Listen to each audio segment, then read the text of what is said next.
Assalamualaikum warahmatullahi wabarakatuh. Saya Rifda Rosalia dari kelas 11 IPA 6 ingin mempresentasikan tentang lahirnya Daulah Utsmani dan perkembangan ilmu pengetahuan pada masa Daulah Utsmani.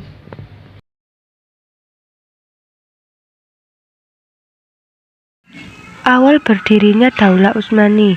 Orang-orang Utsmani berasal dari keturunan kabilah Turkmenistan. Pada permulaan abad ke-7 Hijriah, bertepatan abad ke-13 Masehi, mereka hidup di Kurdistan. Mereka berprofesi sebagai pengembala.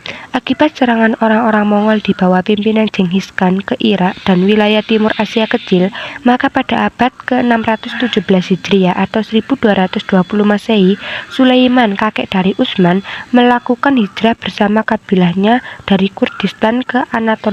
Mereka lalu berdomisili di kota Aglat atau kota di sebelah timur Turki.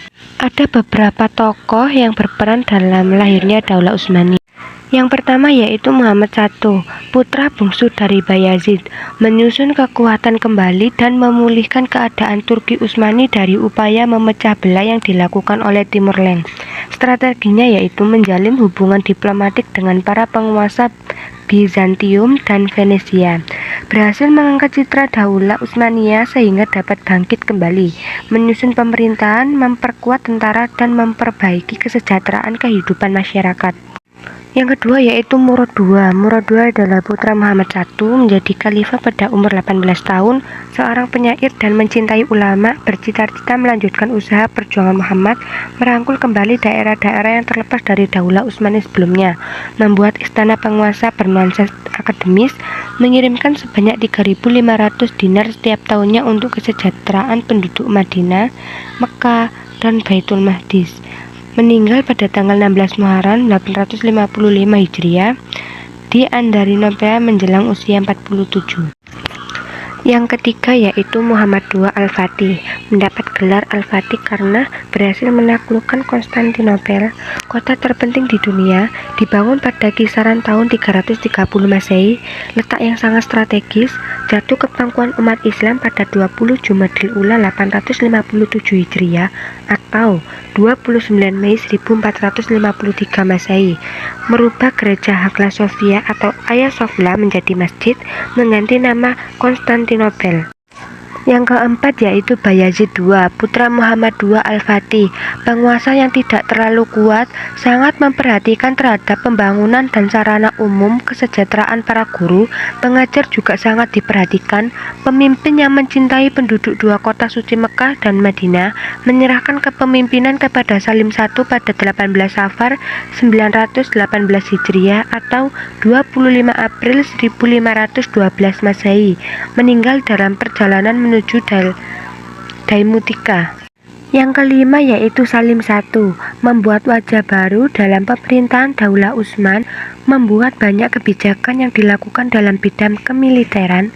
Salah satu penguasa Utsmani yang paling berhasil dan dihormati, giat dan pekerja keras, menulis puisi dalam bahasa Turki dan Persia menggunakan nama Mahlas Selimi. Yang keenam yaitu Sulaiman Al-Hanuni, lahir pada tanggal 6 November 1469 Masehi di Trabzon, dikenal juga Sulaiman I. Naik tahta pada saat Turki Utsmani mengalami puncak kejayaan, pemimpin militer yang besar, legislator ulung, diberi gelar Al-Hanuni atau The Magnificent atau pembuat undang-undang, melakukan pembangunan yang fenomenal, periode yang paling kreatif dalam sejarah Daulah Utsman. Perkembangan ilmu pengetahuan pada masa Daulah Utsmani. Puncak keemasan Turki Utsmani pada masa pemerintahan Sulaiman I yang terkenal dengan sebutan Sulaiman Agung dan Sulaiman Al-Hanuni. Era kepemimpinan Utsmani dianggap sebagai era kekhalifahan Utsmani yang paling jaya berkat kebangkitan sains yang diikuti penemuan ilmiah dan geografis Eropa, sementara Khalifah Utsmani telah meninggalkan jauh negara-negara Eropa di bidang militer, sains, politik. Adapun materi pengajaran atau kurikulumnya yang diajarkan di masjid-masjid dan madrasah-madrasah yaitu pendidikan agama seperti ilmu fikih, tafsir, bahasa Arab, dan lain-lain. Sedangkan metode pengajarannya masih bersifat tradisional, yaitu dengan menghafal materi-materi hingga pada masa pergerakan yang terakhir.